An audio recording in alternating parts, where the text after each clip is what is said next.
Welcome to Waterloo Schools Live. I'm Sharon Miller, and our topic today is technology in the classroom. And we have two experts who work very, very effectively in our district to bring the latest technology into teaching and learning, all with the goal of raising student achievement. We see technology as a means to an end, not an end in itself. And it has proven to have really a vital role in our classrooms. But let's introduce our guests first, and I'll ask them to tell a little bit about themselves. First of all is Matt O'Brien, and he's our Director of Technology. Matt, welcome. Thank you very much. Tell our listeners a little bit about your background, what you do with the district. Sure. I am the Director of Technology for the Waterloo Community Schools, and there's quite a few things that fall under that bucket that I get to be involved with.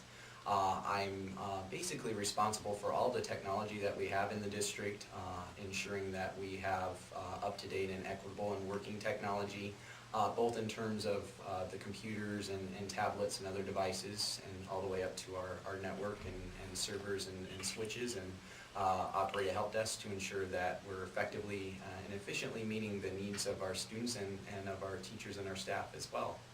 I've been with the district a number of years, and I'm actually proud to say that I'm a graduate of the Waterloo Schools, actually K-12, so I'm happy to be working with a district and in a place where I feel very passionate about the work that we're doing, and I have a long history with that.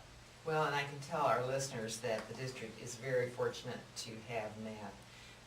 He brings just a great expertise and an understanding of the teaching and learning process. It's making a real difference.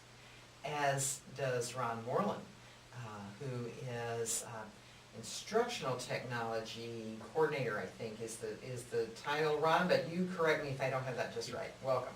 Hi. Yeah, Ron Moreland. I'm the instructional technology dude. Honestly, I don't know what I think it's specialist maybe is the right term. But anyway, yeah, I've been with the district, probably over 10 years now, and in various roles.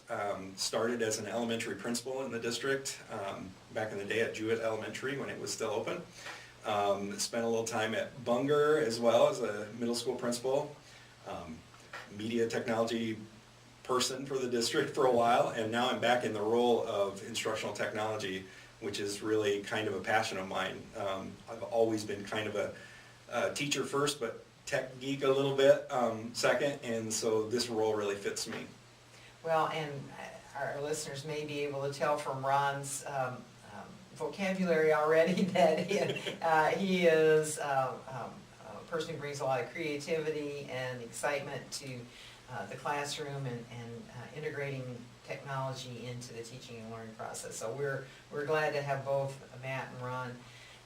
Let's talk a little bit in general about the role of technology in teaching and learning. Those of us who have been out of school for a while may remember the technology in our classrooms as being the film projector and the film strip, and then along came the computer and the overhead projector. Boy, I was a teacher many years ago, and I made an awful lot of transparencies. Boy, those were just the coolest technology. Things are a little different today. They are indeed, and really that shift that you noted has really been an interesting shift that we as a society have gone, and I think that we've tried to recognize that really our society as a whole has really shifted into what I like to call an interactive information age, which really just means that information is really at our fingertips through various mediums, technology and otherwise. And that's really created a few challenges for us that we've been trying to meet in the classroom and in education. Along with that, I guess the first challenge that we've really been focusing on is with the shift to kind of an information society comes the challenge of making sure that all of our students really are thoughtful and critical thinkers in the world of digital media bombardment in which they live. Really, it's kind of been a shift from trying to just memorize facts and retrieve data in your mind to really trying to build a generation of critical thinkers and individuals that are able to take the vast amounts of information that are available and shift through that and then really come to some critical conclusions with that volume of information. So one of the challenges that we've been focusing on is really been building those information literacy skills, and really we've done quite a few things, which I think we'll get into in a little bit, as far as shifting some of the technology and other mechanisms available in our classrooms to enable that. The second challenge, which I think we'll probably explore today as well, just with this kind of societal shift, has been really meeting the needs of our students in terms of educational engagement.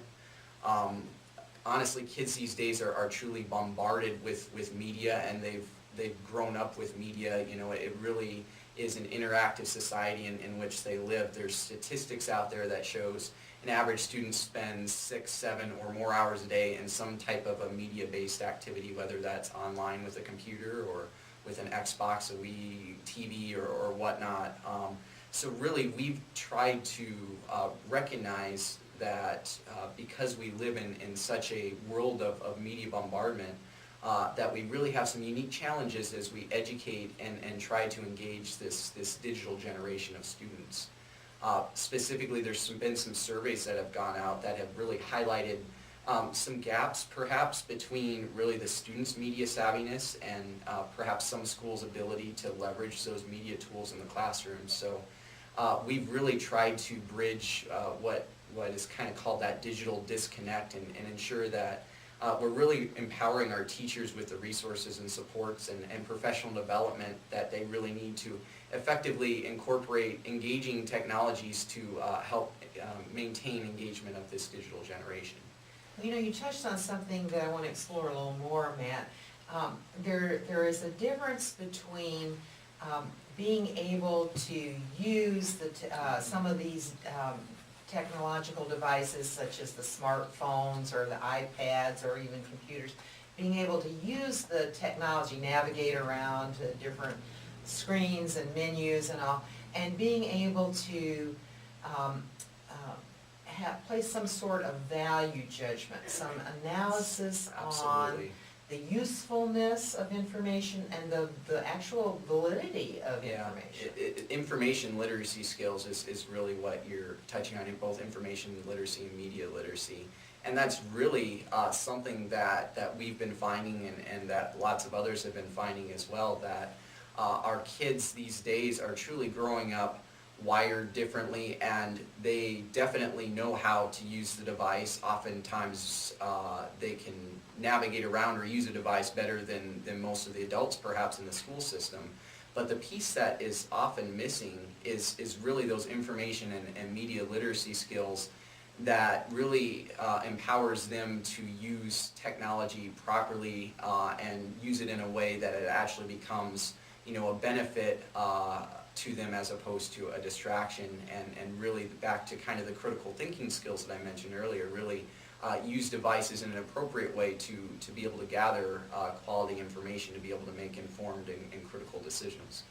I would just add to that there's kind of this fear out there that you hear from adults that, you know, pretty soon they're not going to need us as teachers or as adults in their lives, and that couldn't be farther from the truth.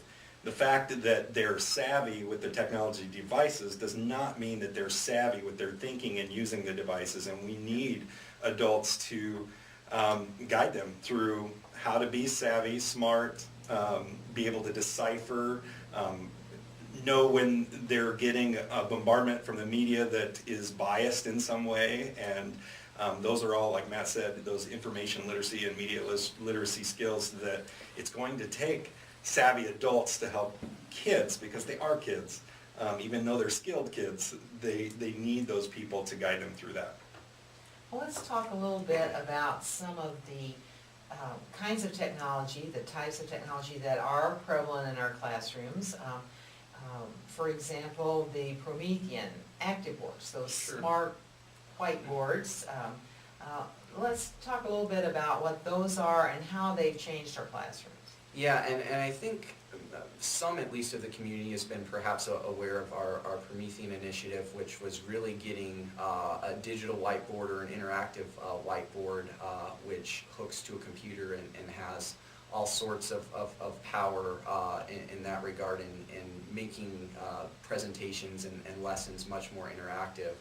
So we have really a Promethean active board in every single one of our classrooms right now, which has been one of our kind of centerpiece, so to speak, initiatives that we felt was really important.